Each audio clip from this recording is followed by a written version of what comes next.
going on, nerds, geeks, goddesses, chads? How's it going? It's that time of year again. Nerd Super Bowl, or E3.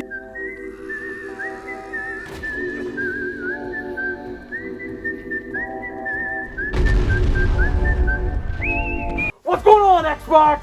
It's finally time. Weeks ago, Sony embarrassed themselves, did half our marketing job for us by showing multi-platform games and games as service games for the majority of their PlayStation experience last week. Pathetic. And then number one Hideo Kojima fanboy Jeff Keighley did his E3 killer. Give me a break. It's full of celebrity cringe and mediocre games.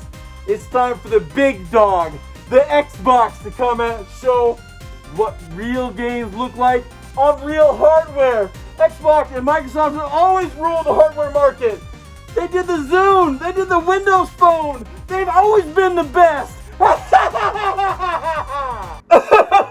Did you just say Xbox and real gamers in the same sentence? Oh, everybody knows Xbox gamers are broke-ass jokers that don't buy any games. The only thing this Xbox showcase is going to show is what a distant third place in the console market looks like. Pay attention, folks. Remember the Jaguar, remember the 3DO, the Stadia, the Ouya, the Wii U, the Virtual Boy, all systems of the past, all failures, all infinitely superior to anything Xbox has ever done. Any day now, Xbox or Microsoft is going to be putting them out to pasture, and Xbox will be a thing of the past. Buy those games on PC, folks, because Xbox is dead. Maybe if they had kept Don Matrick around, a real leader, they wouldn't be in the position they're in now. But oh no, they have Phil Spencer. Half the time he spends kissing Nintendo and Sony's butts. The other half the time he spends trying to buy companies. And now the federal government's not even letting her buy any more of those. What's going on, nerds, geeks, goddesses, chads? How's it going? It's that time of year again. Nerd Super Bowl, or E3. It's not E3 officially anymore. E3 was on the decline for years. COVID kind of took it down. I don't know what this symbol is. This is like a Stanley, the steam engine. No, that's Thomas the Train. I don't know what I'm talking about already. But E3 for geeks like me, like I didn't follow sports or anything like that. I was into professional boxing for a long time. I used to watch that with my grandfather. Even my mom was into that. Then MMA, when it first came out, back when there weren't as many rules or weight classes or anything like that, I was very into that. I stopped. I lost interest in that a long time ago. I just had a lot of mad respect for those guys, but not really something that interested in. But I never watched any of the big annual sporting events like, Super Bowl or you across the pond, you have the World Cup, things like that, where it's this huge cultural event where, millions of fans are watching and excited for it, look forward to it all year. So for me as a geek, it was E3. E3, there's always been shows, like there was CES before that, there's always little shows and things, but what's going on, nerds, geeks, goddesses, chads? How's it going? It's that time of year again. Nerd Super Bowl, or E3. It's not E3 officially anymore. E3 was on the decline for years. COVID kind of took it down. I don't know what this symbol is. This is like a Stanley, the steam engine. No, that's Thomas the Train. I don't know what I'm talking about already. But E3 for geeks like me, like I didn't follow sports or anything like that. I was into professional boxing for a long time. I used to watch that with my grandfather. Even my mom was into that. Then MMA, when it first came out, back when there weren't as many rules or weight classes or anything like that, I was very into that. I stopped. I lost interest in that a long time ago. I just had a lot of mad respect for those guys, but not really something that interested in. But I never watched any of the big annual sporting events like, Super Bowl or you across the pond, you have the World Cup, things like that, where it's this huge cultural event where, millions of fans are watching and excited for it, look forward to it all year. So for me as a geek, it was E3. E3, there's always been shows, like there was CES before that, there's always little shows and things, but E3 started big, I think, in 95. It was the first E3, the E3 that Sega wrote on the wall in huge letters, "We will be exiting the console space soon," by announcing the Sega Saturn. at $399, which was very expensive, and then doing the surprise retail drop on it with no announcements, no retail partners knew anything about it, none of the game publishers or devs knew anything about it. It was a huge mess, and it started the ball was already purchased up on top of the mountain.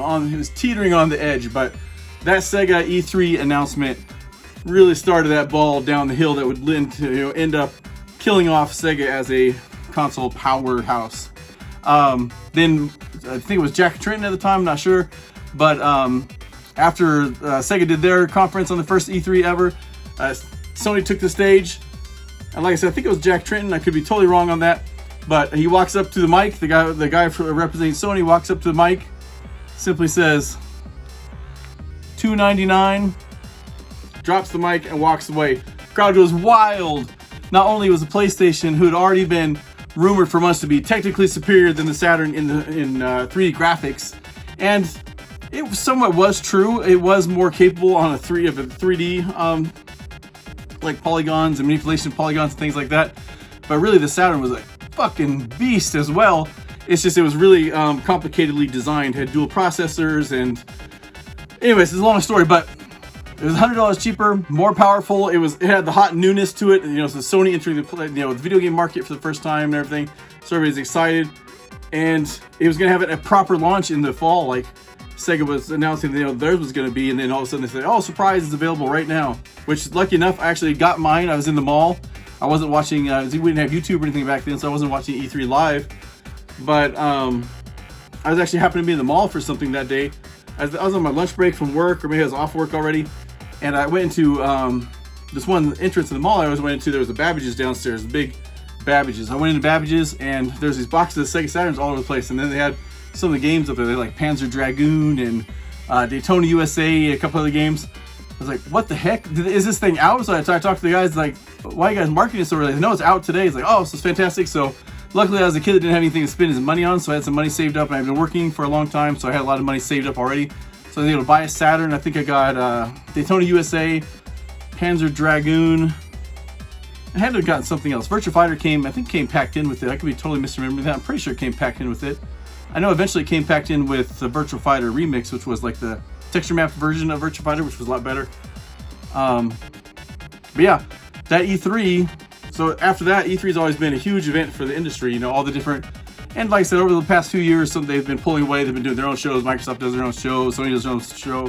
Nintendo started doing Nintendo Directs. They haven't done an E3 in a long time now. But still, this time of year has always been like the equivalent of like a big sporting event for geeks like me. And there's plenty of geeks like me that also watch sports and things like that. I don't. So I'm always excited for this time of year. We just had the PlayStation conference 2-3 weeks ago. That was a big letdown for me. Tons of copycat games, like copying other things. A lot of unoriginal games were showed off. Like they had the copycat of Splatoon, whatever that was called. It was by Square Enix. That's going to be another one of those. This game has failed to meet our expectations announcements next year, because Square Enix is out of their minds. But it had tons of games and services announced, and most of the things they showed, the vast majority of things they showed, were multi-platform games. This is Sony's first big show in a couple of years. You're supposed to focus on system exclusives. That's the thing PlayStation does better than, well, not Nintendo, but they do better than Xbox by far, is they have tons of killer IP, and so you want to show those, killer IPs, those exclusive things you can only get on PlayStation. Especially the way PlayStation does it. They don't release their PC games or their games to PC for, they're saying they might switch it to like 6 months to a year later, something like that now. But still, Xbox is day and date. PlayStation, it gives you more of an incentive to buy the console and play on the console because that's how you can get it first. And there's that fear of missing out. Everybody wants to get the new thing first, shiny things first, right? So it was surprising they only showed mostly multi-platform. Not only, but mostly multi-platform things that were going to be available for all kinds of systems. So that was a letdown. I thought it was a big letdown. I actually enjoyed it more watching because I was talking with my friend, my podcast buddy. But so I was probably enjoying it more because we were talking back and forth the whole time. But overall, the more I reflected on it over the next few hours after it was over, it was a big letdown. And then Game Fest just happened yesterday, day before. I don't know what day of the week it is. I work a lot. But no, Game Fest was okay. Jeff Keighley was, Summer Game Fest. He was hyping this up as the replacement for E3. Who needs E3? You got Game Fest now. It was okay. Typical Jeff Keighley kind of cringiness. He's always a little bit cringy and awkward to me. So he had his celebrity crush thing that he always does. He's always obsessed with Hollywood and celebrities. Like, he wants to not legitimize gaming so much. Gaming's huge. It doesn't need to be legitimized at all, but he feels like he's almost, or he always comes across to me as he's like a little bit insecure being a gamer, focusing on games. He'd rather be talking about movies, interacting with celebrities and stuff like that. So yeah, Nicolas Cage came out there. He's going to be in Dead by Daylight. A cool asynchronous multiplayer game where survivors try to kill the killer tries to kill the survivors, and you're playing online, that kind of thing. It's a huge game. It's had tons of DLC over the years, all kinds of almost any horror movie you can think of. The horror movie characters are going to be, or even in games, are available as DLC for that. So Nicolas Cage is going to be a character in there. He came out and talked for a while. I was not into it at all. Like, I'd rather not see any kind of celebrity crap. Sometimes it comes across good, like the Keanu Reeves moment when he came out for Cyberpunk 2077 was awesome, but it was brief. You need to keep that shit brief. At least this was better than Jeff Keighley's last show, where he had like Al Pacino without his medication on stage. It looked like he was kidnapped, and then had some other, like that Rocketay City, that terrible multiplayer game that came out recently that bought a bunch of celebrity talent to try and cover up how mediocre it was. Didn't work. Some of those celebrities came out there, like Michael Madsen and things like that. In the last show, that was just terrible. So it wasn't that bad. But overall, it wasn't a lot of things that blew my skirt up that much. Things like the things that are really good that I saw there, like they mentioned Spider-Man 2, which that was on the Sony show, obviously, too. They showed a lot more at the Sony show. That's something I already know how good it is. I already know how good Insomniac is. That's a must-buy for me. Alan Wake 2, I don't need to see anything on that either. That's going to be a must-buy for me. The big moment at the end of the show that I think probably a lot of people give the show a lot higher marks for overall, just because they got their happy moment. I didn't get a geek moment.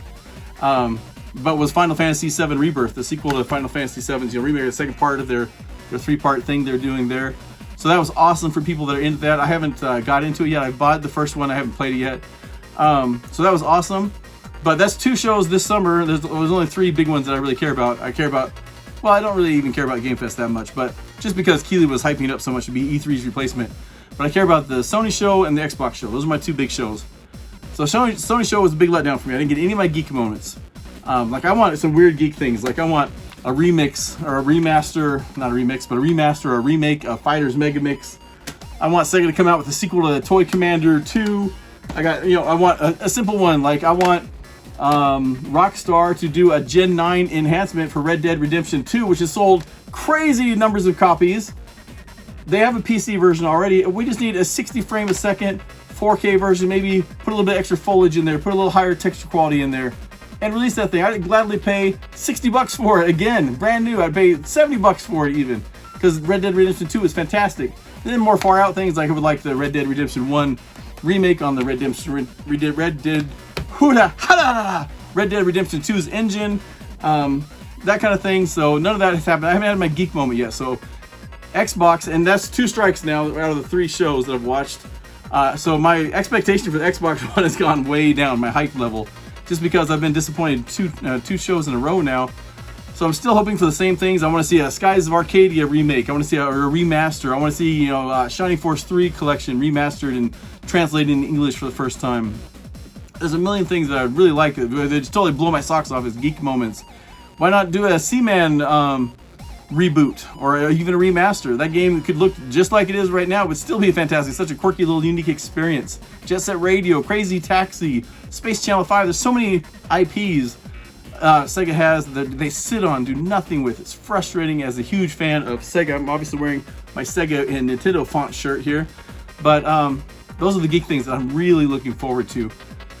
But this Microsoft show, I'm watching it with my buddy again, my podcast buddy, and another friend. We're going to be watching it together in a party. So I made my little bingo card. This is a 5x5 bingo card, but I have some extras in the margins that don't count for anything that I just want to see. And then I have like 15 little wild cards down here because I'm a cheater. And those are going to count for bingo. Those are wild things like, Final Fantasy, or not Final Fantasy. How dare you confuse Final Fantasy and Phantasy Star? The I did it again. Phantasy Star 5, Panzer Dragoon Saga reboot. We got, what else we have? There's the Seaman reboot or sequel on there. That'd be great. the Dino Crisis remake. So these things, if any of those get announced, those are gonna be my geek moments. These 15 are my geek moments. Over in the margins are some more things that I would geek out over, but I'm not gonna count them as bingo. Like I have Microsoft announcing Fusion Frenzy 2. Fusion Frenzy was really awesome on the original Xbox. Code Veronica remake. There is going to be a Capcom show on the 12th, I believe. I'll be watching that too. So that's more likely to show up on there. But I mean, they might do marketing with Xbox. There's my Fighters Megamix remaster I already mentioned. Undead Nightmare 2. I would like that's never ever going to happen. But I would like Red Dead Redemption 2 to have Undead Nightmare, like the expansion DLC for Red Dead Redemption 1 was fantastic. One of the best expansions of all time. Really awesome. Really cool. And then there's other things on here. A Banjo-Kazooie 4. I'm not a Banjo-Kazooie fan, but I know there's tons of fans. And since Microsoft bought Rare, I think it's been a huge disappointment for most Rare fans that there have been no real Rare games. The Cameo came out, and the Viva Pinata games were fantastic. And that's another IP that Microsoft for some reason killed, didn't do anything with. A modern Viva Pinata game would be fantastic. It'd be awesome. But yeah, I think I am going to win bingo, though. I never get these right on any of these things. I kind of cheat. I didn't cheat on this one, but I put things that are almost guaranteed in my mind.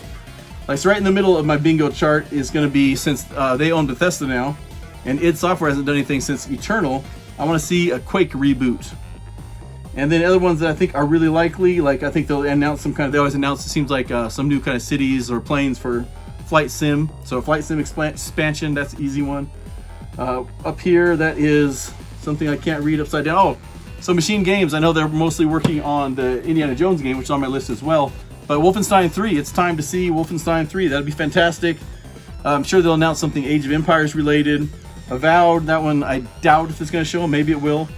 But there's things like Fable. Fable's supposed to be there. I think Indiana Jones, since the new movie's coming out, is most likely we will see that.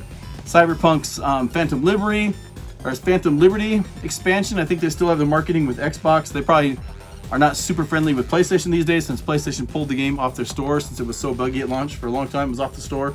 And then one thing I'd really like to see, like if there's a Rise 2 or something like that, but the Elden Ring DLC. We've seen some screenshots and an announcement. That was it. I want to see a trailer for the DLC for Elden Ring. That's gonna be fantastic. It'll be fucking awesome. So yeah, I'll be watching this, and I'll give a reaction video. This is going out. This video is going to go out right before the night before the Xbox show, so nobody's going to watch it. But I just want to put out here and geek out a little bit. And I do have high hopes for this show. I don't think any of my geek moments are going to happen. I don't think I'm going to get my geek moment I wanted this year. Although the remake of Metal Gear Solid 3, this was at the Sony show. That was fantastic. That was the best for me. That was the best moment of the show. The trailer was all pre-rendered. It was kind of crap. It didn't show anything at all, but it had the music and the setting and stuff like that, showing you what to expect. Any footage of this gameplay footage would be a fucking fantastic thing for me. I would love to see some of this, whether it's at a show or just more, a trailer or something this year. That would be fantastic. I don't think Konami does any kind of show, because fuck Konami. But yeah, this was the highlight so far of all the 3 shows for me, was the Metal Gear Solid 3 remake. And especially they've announced it's going to be the same voice actors and things like that, or as many of them as they can get. So hopefully they don't do like a Twin Snakes. They remade Metal Gear Solid 1 for the GameCube. The Silicon Knights guys did it. Dennis Dyack's studio, the guys that sued Epic over Too Human and got their game pulled off the store and completely ruined their credibility and their studio and had to go out of business, that kind of thing. Konami hired them out to do a remake of Metal Gear Solid 1, same voice actors and things like that, but they made it super over the top and kind of, they're all over the top. They're not realistic or simulations or anything like that. But, excuse me. They took it a little too far in the anime direction. So it kind of lost some of what made Metal Gear Solid. But so hopefully they don't do that. Hopefully it's more of a faithful remake. I'm guessing it's going to be extremely faithful. Hideo Kojima's not involved at all. But so I think they'll be very cautious to not change anything too much or anything like that. Some of the screenshots they've showed compared to the original areas in the game, it looks extremely faithful and just with modern technology, so it's really awesome. So yeah, I'm looking forward to geeking out over Xbox. I've been an Xbox fan since day one. Not Xbox itself, but the company has had ups and downs, definitely. The Don Matrick Xbox One days were, it was hard to be an Xbox fan for quite a few years. Then you had the Xbox One was underpowered. Everything about it sucked. I hated it. But So I've had to rough some tough waters, or tough out some rough waters, however you want to say that. But I've always had Xbox since the first day it's been available. Xbox was the replacement for Dreamcast for me. It was kind of the spiritual successor to Dreamcast. And for a lot of Dreamcast or Sega geeks like me, we kind of migrated over to Xbox because there were some exclusive deals with Xbox game, or excuse me, with Sega games on Xbox. And it was just a new competitor. Like, PlayStation killed, and it wasn't anything personal. I mean, it's business, so Sega screwed themselves more than PlayStation ever could screw them. But you know, you always saw, I wasn't fanboyed out or anything like that. I always had PlayStations too, but you know, you didn't want to support the guys that killed your favorite company. So Xbox was kind of like the continuation of that, and it turned out not to be, you know, the Dreamcast 2.0 after too long. But the first year or two, the Xbox was the Dreamcast 2.0 for a lot of us, and then games like Morrowind came out. The first Fable was Fable. That's Halo and Fable. I don't know. Fable was great. Halo was great. Also, there's all kinds of games that came out and made Xbox great. So I've always had an Xbox day one. All the new systems I've had, all their new systems day one. So I just like to see. It's been a rough couple years again. They have some decent releases here and there, but they haven't had anything huge. I want something huge. So I'm geeking out over the show a little bit. Hopefully they show some good things, and I'm gonna win bingo. I don't know what I win by bingo, but bragging rights to my friends. But thanks for watching. I'm gonna have, like I said, I'll have a reaction video, and then starting next week, I'll start doing my weekly podcast. I can't speak at all. I should edit this all out, but I'm too lazy and I don't have any time. So deal with it! But no, I'll have my weekly podcast started next week on Wednesday. We'll start doing those on Wednesdays. So look forward to that. Thanks for watching. Make sure to keep your kung fu evil. I hate to see you go, but I love to watch you leave. Fuck this shit, I'm out. Fuck this shit, I'm out. No thanks. Don't mind me. I'ma just grab my stuff and leave. Excuse me, please. Fuck this shit, I'm out. Fuck this shit, I'm out.